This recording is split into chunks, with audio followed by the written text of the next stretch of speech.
அண்மை செய்தியை பார்த்து வருகிறோம். நெல்லை சந்திப்பு பேருந்து நிலையத்தில் இளம்பெண் ஒருவர் படுகொலை செய்யப்பட்டிருக்கிறார்.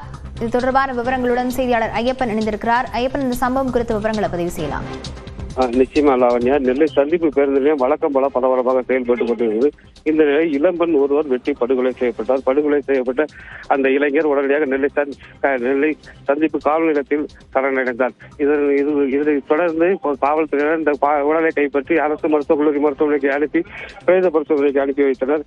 முதற்கட்ட விசாரணையில் இந்த கொலை செய்யப்பட்டவர் பேச்சியம்மாள் என்றும், இது கொலை செய்தவர் அவரது கணவர் சுதாகர் என்றும், பாலமடையை சேர்ந்த சுதாகர் தனது மனைவி பேச்சியம்மாளை வெட்டி கொலை செய்து தெரிய வந்தது. இது குடும்ப பிரச்சனை காரணமாக நடைபெற்றதாக தெரிகிறது. தனது சுதாகர் தனது கொண்டு வந்த பையில் அருவாளை மறைத்து வைத்து பேருந்து நிலையத்தில் கூட்டி வெட்டி கொலை செய்யப்பட்டிருக்கிறார் என்பது தெரிய வந்தது. லாவண்யா,